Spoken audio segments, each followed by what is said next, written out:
Assalamualaikum warahmatullahi wabarakatuh. Perkenalkan, kami dari kelompok 4 Psikologi Perkembangan yang beranggotakan saya sendiri, Nur Israini sebagai moderator, Dawia Febrianti, Dinda Amalia Saleha, Dwi Wulandari, Humaidi, Nida Aulia Rahmini, dan Siti Sania. Dalam kesempatan kali ini, izinkan kami menjelaskan sedikit mengenai perspektif perkembangan perilaku yang akan dijelaskan oleh Dawia Febrianti. Kepada Dawia dipersilahkan.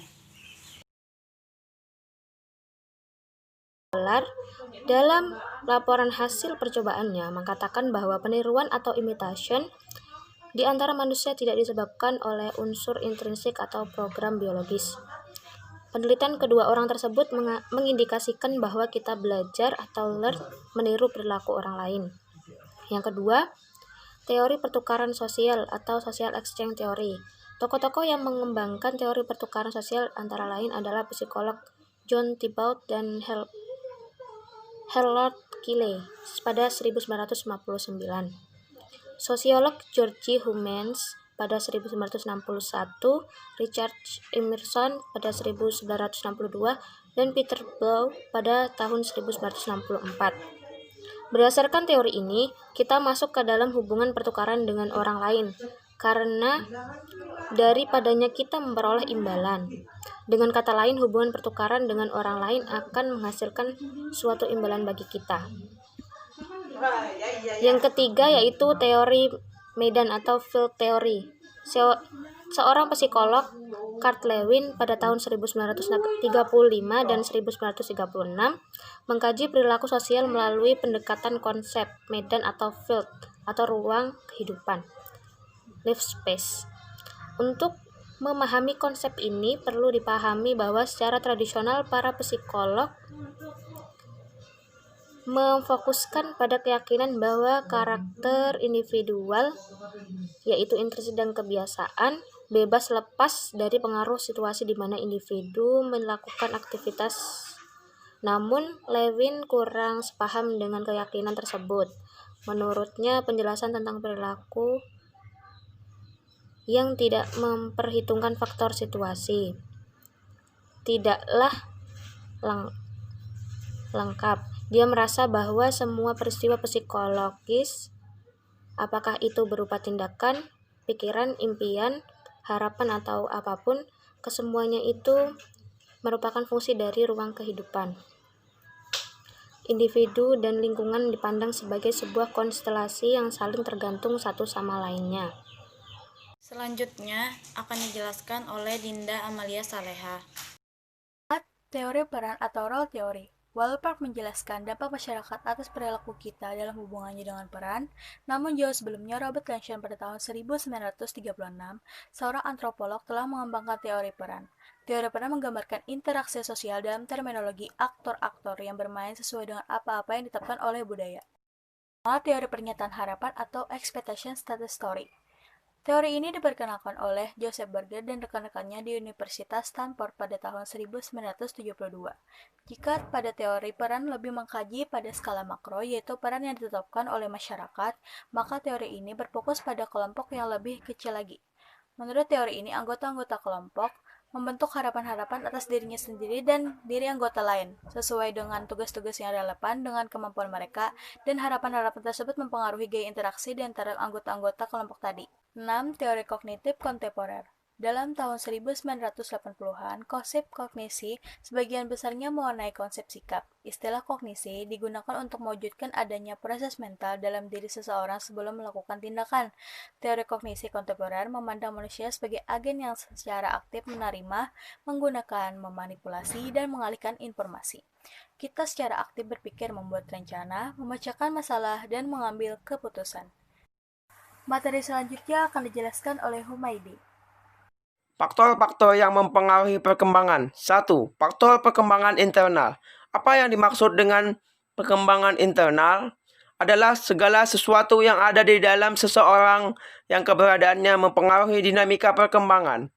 Termasuk dalam faktor perkembangan internal tersebut adalah faktor jasmani, faktor perkembangan psikologis, dan faktor perkembangan kematangan fisik dan psikis.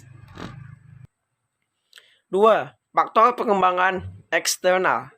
Faktor perkembangan eksternal adalah segala sesuatu yang berada di luar diri seseorang yang keberadaannya mempengaruhi terhadap dinamika perkembangan, yang termasuk faktor perkembangan eksternal antara lain perkembangan sosial, perkembangan budaya, faktor perkembangan lingkungan fisik, dan faktor perkembangan lingkungan non-fisik.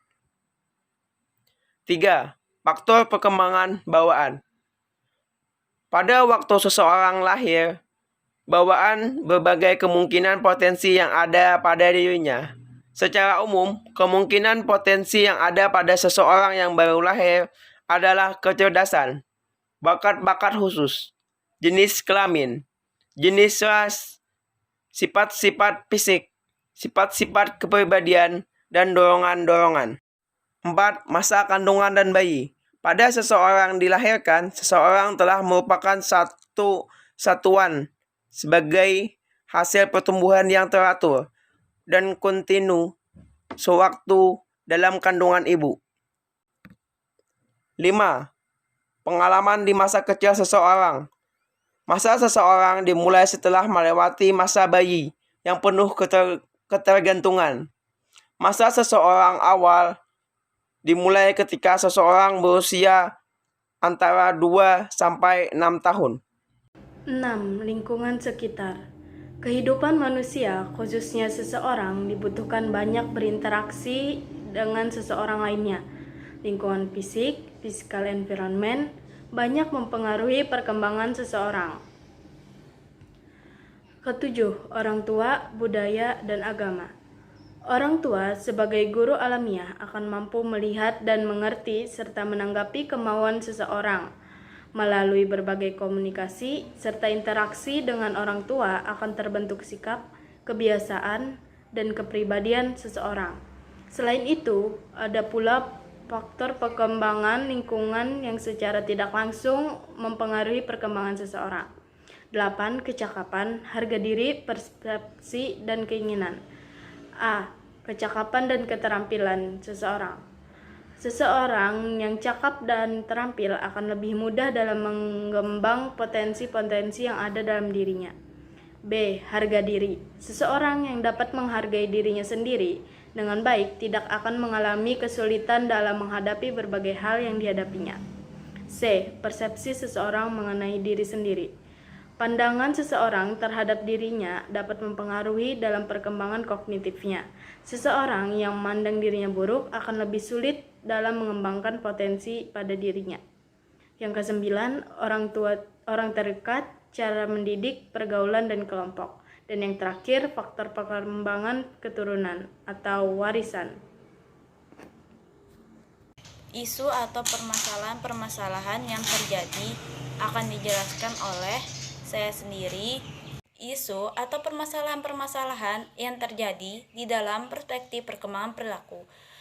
Proses internalisasi pada anak-anak sebagai kendaraan antara generasi untuk kelangsungan nilai-nilai, budaya, dan tataan sosial dalam keluarga dan masyarakat.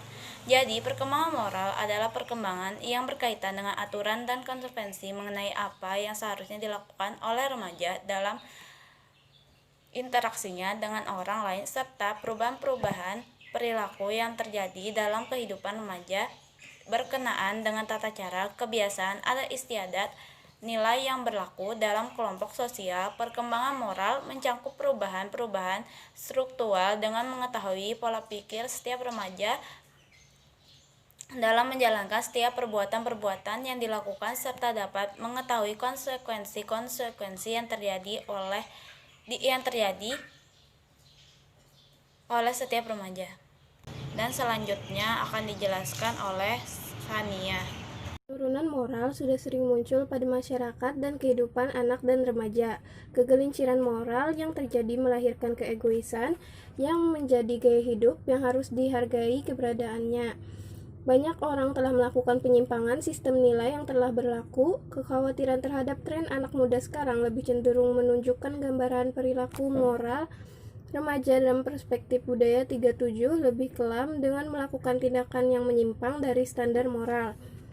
Indikasi penyimpangan moral yang perlu mendapat perhatian agar berubah ke arah yang lebih baik antara lain kekerasan, tindakan anarki, pencurian, tindakan curang, pengabaian terhadap aturan yang berlaku, tawuran antar siswa, ketidaktoleran, penggunaan bahasa yang tidak baik, kematangan seksual yang terlalu dini, dan penyimpangannya.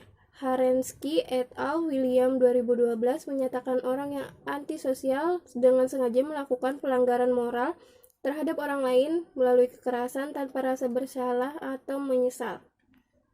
Dan yang terakhir, solusi dan pesan moral yang akan disampaikan oleh Dwi Wulandari. Solusi dalam perspektif perkembangan perilaku antara lain 1. Meningkatkan pendidikan moral kepada anak sejak dini. 2. Memantau perkembangan anak-anak dalam pembelajaran. 3. Memberikan contoh berperilaku moral dalam lingkungan rumah dan masyarakat. 4. Guru-guru memberikan edukasi tentang pentingnya pendidikan moral pada siswa-siswi di sekolah. 5. Guru memantau perkembangan siswa-siswi terutama dalam hal moral. Pesan moral. Pesan moral yang kami berikan ialah hendaklah pendidikan dan perkembangan di negara kita lebih ditingkatkan terutama dalam hal pendidikan moral, agar semakin dewasa anak bangsa tidak meninggalkan moral mereka karena sudah tertanam sejak kecil. Dan hendaklah kita sebagai anak milenial menjadikan diri kita sebagai contoh bagi anak-anak yang lain agar menciptakan bangsa yang cerdas dengan moral dan mencetak penerus bangsa yang bukan hanya cerdas namun memiliki pendidikan moral dalam diri yang tinggi. Sekian presentasi dari kami. Salah hilang mohon maaf. Wabillahi taufiq wal hidayah. Wassalamualaikum warahmatullahi wabarakatuh.